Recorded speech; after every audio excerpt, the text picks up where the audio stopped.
ဟိုးရှိရှိတုန်းကစိမ့်လန်းတဲ့လေဝင်းပင်တွေနဲ့သစ်ပင်ကြီးတွေဝင်းရံထားတဲ့အေးချမ်းတဲ့ရွာကလေးတစ်ရွာမှာ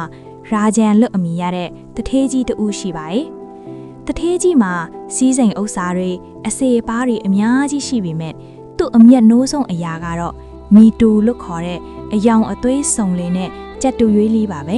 ။မီတူဟာတာမန်ကြက်တူရွေးမဟုတ်ပါဘူး။သူ့ရဲ့အမွေအတောင်တွေဟာနေရောင်အောက်မှာရွှေရောင်လိုတလက်လက်တောက်ပနေပြီးဘာသာစကားအမျိုးမျိုးနဲ့စကားလုံးပေါင်းရာနဲ့ချီပြောနိုင်ပါတယ်။မီတူရဲ့စကားပြောတန်ကိုကြားခြင်းလို့အဝေးကလူတွေတောင်လာကြရပါတယ်။မီတူကကြပြာဒီရွတ်ပြတယ်ပြက်လုံးတွေပြောတယ်မေးခွန်းမေးတဲ့သူတွေကိုတောင်အကြံပေးတတ်ပါသေးတယ်။တထေးကြီးရာဂျန်ဟာသူ့ရဲ့တော်လုံးတဲ့ချက်တူရွေးလေးကိုအယမ်းကုန်ယူပြီးညနေတိုင်းဧည့်သည်တွေကိုဖိတ်ကြားကမီတူရဲ့စွမ်းရည်ကိုထုတ်ပြလေရှိပါတယ်။ငါချက်တူရွေးကကဘာပေါ်မှာအသိဉာဏ်အရှိဆုံးငတ်ပဲလို့သူကခဏခဏကြွားတတ်ပါတယ်။မီတူကိုယ်တိုင်ကလည်းလူတွေရဲ့အာယုံစိုက်မှုကိုသဘောကျပြီးတနေကုန်မနာတမ်းစကားပြောနေတတ်ပါတယ်။သူများပြောတာကိုဘယ်တော့မှနားမထောင်ပဲတယောက်ယောက်ကစကားပြောဖို့ကြိုးစားတိုင်းသူကကြားဖြတ်ပြီးသူ့အကြောင်းတွေသူ့အမြင်တွေကိုပဲအတင်းပြောတတ်ပါတယ်။သူဟာအရာရာကိုသိနေတယ်လို့ကိုထင်နေတာပေါ့။အဲ့ဒီအိမ်မှာပဲကမ်ဆိုတဲ့အေးအေးဆေးဆေးနေတတ်တဲ့အဖွားအိုအစီကံတယောက်ရှိပါတယ်။သူမဟာရာဂျန်ရဲ့မိသားစုစီမှာအလုပ်လုပ်ခဲ့တာနှစ်ပေါင်းများစွာကြာပါပြီ။အလုပ်ကျန်းတွေလုပ်ခဲ့ရလို့လက်တွေဟာတွန့်လိန်နေပြီးစပင်တွေလည်းဖြူနေပါပြီ။ကမ်ကစကားနဲပေမဲ့အမြဲတမ်းအေးချမ်းတဲ့အပြုံးလေးနဲ့သူမရဲ့တာဝန်တွေကိုကြေပွန်အောင်လုပ်တတ်ပါတယ်။မီတူကတော့ကမ်ကိုအမြဲလောင်ပြောင်တတ်ပါတယ်။အဖွားကြီးဘာလို့အမြဲတမ်းဒီလောက်တောင်တိတ်ဆိတ်နေရတာလဲ။ပြောစရာအသိဉာဏ်ရှိတဲ့စကားတစ်ခွန်းမှမရှိဘူးလား။ငါကဘာသာစကား9မျိုးပြောနိုင်တယ်။ကြပြာတွေဒသနာတွေသိတယ်။အဖွားကကိုဘာသိလို့လဲဆိုပြီးအော်ဟစ်လောင်ပြောင်တတ်ပါတယ်။ကမ်ကတော့ပြန်မပြောဘဲပြုံးလေးပဲသူမအလုပ်ကိုဆက်လုပ်ပါတယ်။ကနေ့မှာတော့ရာဂျန်ရဲ့မိသားစုမှာဝမ်းနည်းစရာအထစ်အပျက်တစ်ခုကြုံလာရပါတယ်။ရာဂျန်ရဲ့အ ਨੇ ဆုံးသားလေးဟာအပြင်းအဖျားယောဂဆွဲကပ်လာပါတယ်။ဆရာဝန်တွေအဆုံပြပေမဲ့ခလီးရဲ့အခြေအနေကပိုဆိုးလာပါတယ်။တအိမ်လုံးစိုးရိမ်ထိတ်လန့်နေကြပါတယ်။ဒီလိုအခြေမှာတောင်မိတူကတော့ထုံးစံအတိုင်းစကားတွေမနာတမ်းပြောနေတော့မှာပဲ။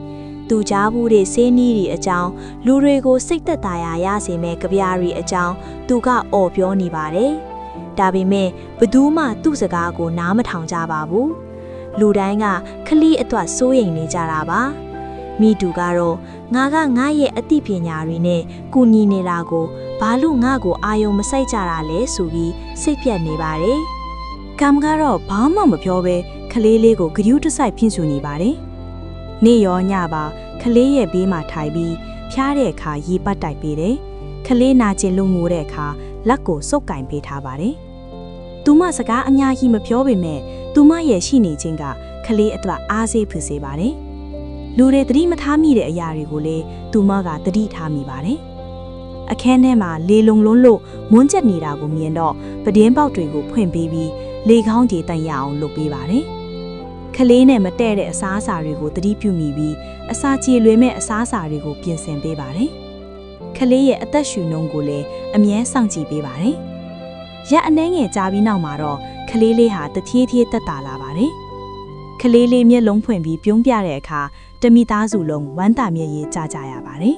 ။ရာဂျန်ကကမ်ကိုဖတ်ပြီးကျေးဇူးတင်ပါတယ်အဖွားကကျွန်တော်သားလေးရဲ့အသက်ကိုကယ်လိုက်တာပဲလို့ကျေးဇူးတင်စကားဆိုပါတယ်။ရွှေလောင်ရင်တဲကမိတူကဒါတွေကိုကြည့်ပြီးပထမဆုံးအကြိမ်ဇဝေဇဝါဖြစ်သွားပါတယ်။သူကတော့စကားအများကြီးပြောပြီးအကြံတွေပေးခဲ့ပေမဲ့ဘသူ့ကိုမှအကျူးမပြုခဲ့ပါဘူး။ကမ်ကတော့စကားတစ်ခုမှမပြောဘဲအသက်တစ်ချောင်းကိုကယ်တင်နိုင်ခဲ့ပါတယ်။အဲ့ဒီညမှာမိတူအိတ်မပြောပါဘူး။သူနားလည်သွားတာကတော့အရေးကြုံတဲ့အချိန်မှာသူစကားတွေမနှမ်းတမ်းပြောနေတာဟာစူညံတန်နဲ့ရှုပ်ထွေးမှုကိုပဲဖြစ်စေခဲ့ပြီးကန်မြက်တိတ်ဆိတ်စွာစောင့်ကြည့်မှုနဲ့နူးညံ့တဲ့လူရက်တွေကသာတကယ်အပြောင်းလဲကိုဖြစ်စေခဲ့တာပါလူတွေသူတို့ရဲ့အခက်အခဲတွေကိုလာပြောတော့ကသူကဘာလို့ကြားဖြတ်ပြီးကို့အကြောင်းတွေပဲပြောခဲ့မိတာလဲလို့နှောင်တရမိပါတယ် နားထောင်ပေးရမယ်အစားပြောဖို့ပဲသူစူးစမ်းခဲ့တာပါနောက်နေ့မနက်မှာတော့မိတူဟာဘာစကားမှမပြောတော့ပဲငြိမ်နေပါတော့တယ်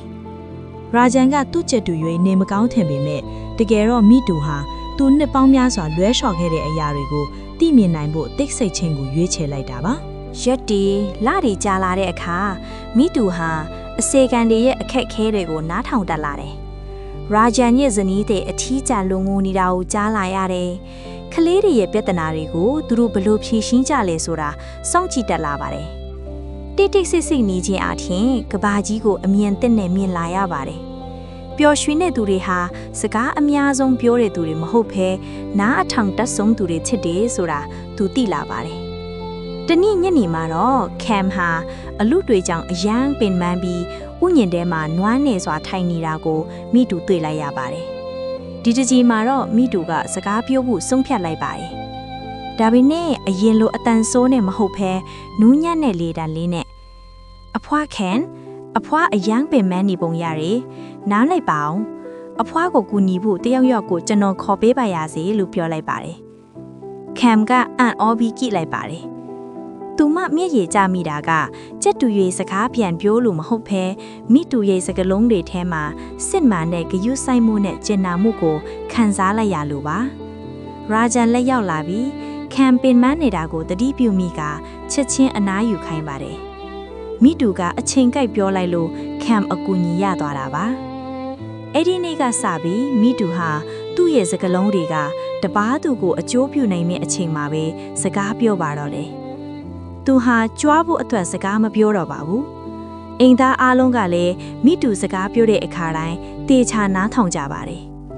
ဘာလို့လဲဆိုတော့သူ့စကားတွေကအဓိပ္ပာယ်ရှိပြီးပညာသားပါလို့ပါရာဂျန်ကမိတူကိုမင်းကအရင်ကတည်းကထူးခြားခဲ့တာပါဒါပေမဲ့အခုတော့မင်းဟာတကယ်ကိုပညာရှိဖြစ်သွားပြီလို့ချီးကျူးပါတယ်မိတူကတော့ခေါင်းလေးပဲငိမ့်ပြပါတယ်ပညာရှိခြင်းဆိုတာစကားတွေအများကြီးပြောနိုင်ခြင်းမဟုတ်ဘဲဘယ်အချိန်မှပြောရမလဲဘယ်အချိန်မှတိတ်တိတ်ဆိတ်ဆွနားထောင်ရမလဲဆိုတာကိုသိချင်းပဲဖြစ်ပါတယ်ဆိုတာကိုမိတူတယောက်နားလည်သွားခဲ့ပါပြီဒီပုံမြင်နည်းရဲ့သင်ခန်းစာကတော့စကားအများကြီးပြောခြင်းထက်စာနာစိတ်နဲ့နားထောင်ပေးခြင်းကပိုပြီးအစွမ်းထက်တယ်ဆိုတာပါပဲ